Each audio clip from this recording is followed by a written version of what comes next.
Pemirsa, mundurnya Timnas Indonesia dari AFF mendapat tanggapan dari Presiden AFF. Presiden AFF menyayangkan keputusan tersebut.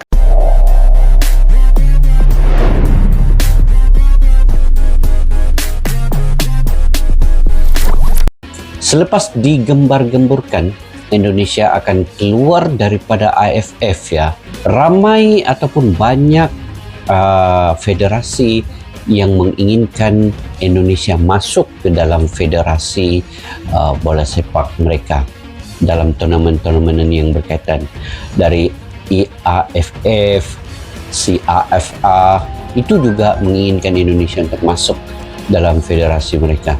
Karena Indonesia ini kalau sekarang inilah dia punya nilai dalam sepak bola ini sangat tinggi, guys, karena dia boleh menjana sistem ekonomi yang begitu baik dan menjamin perkembangan ekonomi dalam sepak bola itu ke tahap yang lebih baik. Siapa-siapa yang memiliki Indonesia ini.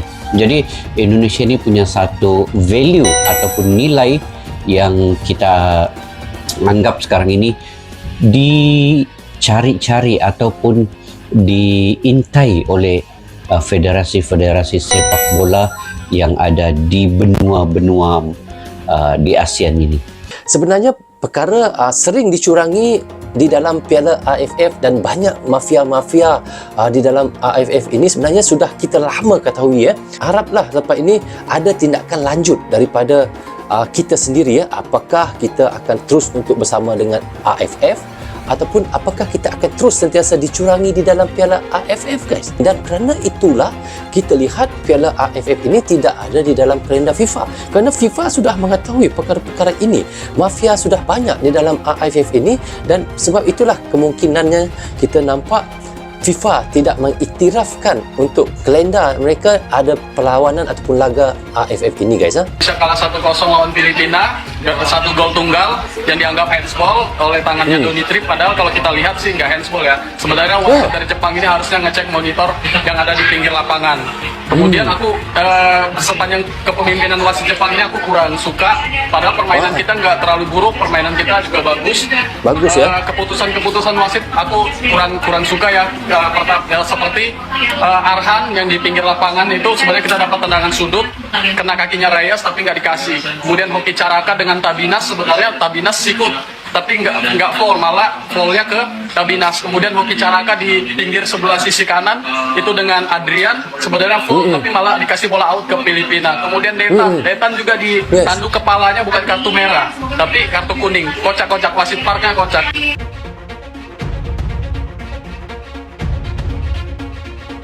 Timnas U22 Indonesia harus menerima kenyataan tersingkir dari Piala AFF setelah kalah dari Filipina dengan skor tipis 0-1 di Stadion Manahan, Solo. Kekalahan ini menyisakan banyak tanda tanya, terutama mengenai keputusan kontroversial wasit asal Jepang, Koji Takasaki, yang mengusir Muhammad Ferrari dengan kartu merah pada menit ke-42. Keputusan ini dianggap merugikan Indonesia, apalagi Ferrari adalah pemain kunci sekaligus kapten tim. Tak hanya itu, insiden lainnya seperti pelanggaran terhadap Victor Dethan yang tidak diberikan penalti juga menjadi sorotan. Koji sempat berdiskusi dengan VAR, tetapi tidak memutuskan untuk melihat tayangan ulang secara langsung yang seringkali dilakukan wasit jika terdapat keraguan. Selain Koji Takasaki, wasit Jepang lainnya, Hiroki Kasahara, juga mendapat kritik saat memimpin laga Indonesia melawan Laos. Dalam pertandingan itu, gol penyama kedudukan Laos dinilai kontroversial karena bola dianggap sudah keluar lapangan sebelum gol terjadi, namun wasit tetap mengesahkan gol tanpa mengecek VAR. Kinerja dua wasit asal Jepang ini memunculkan kembali diskusi tentang partisipasi Indonesia di AFF.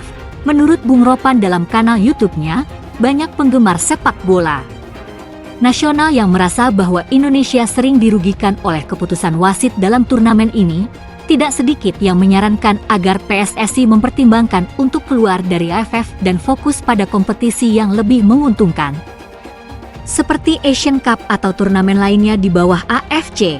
Meski begitu, keputusan akhir tetap berada di tangan PSSI dan Ketua Umum, Erick Thohir. Evaluasi terhadap keikutsertaan Indonesia di AFF perlu dilakukan, mengingat peristiwa-peristiwa yang kerap merugikan timnas. Apakah tetap bertahan di AFF adalah langkah yang tepat, ataukah Indonesia sebaiknya rehat sementara waktu untuk memikirkan strategi terbaik ke depan? Media Vietnam menyindir Ketua PSSI Erick Thohir usai timnas Indonesia gugur di babak penyisihan Piala AFF 2024. Dalam sebuah berita, Soha mencantumkan judul yang nyata terbaca, mengusik, Indonesia tersingkir di awal.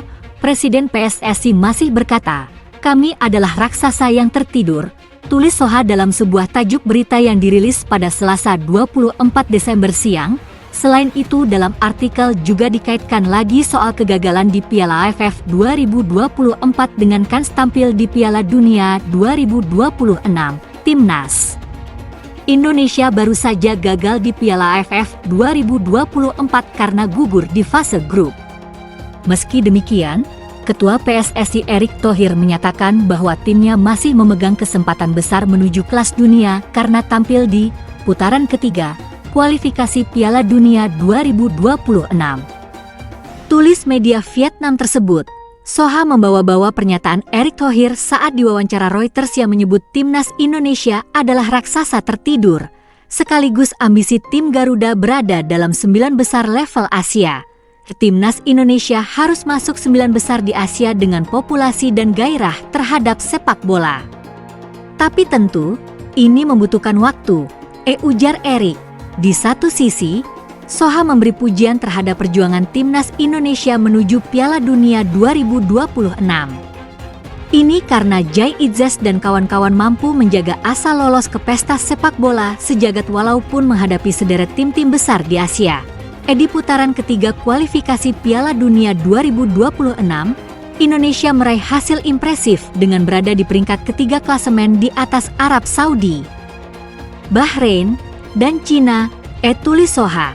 Saat ini tim asuhan Shin Tae-yong mengantongi 6 poin dari 6 pertandingan, dan sementara memegang tempat yang aman dibandingkan 3 tim yang di bawahnya, lanjut Soha.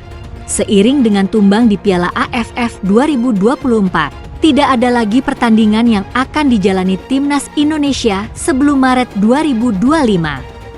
Skuad Garuda akan menjalani 2 laga penting dalam lanjutan kualifikasi Piala Dunia 2026. Indonesia akan bertandang ke Australia pada 20 Maret mendatang. Kemudian tim Merah Putih mendapat giliran menjamu Bahrain pada 25 Maret 2025.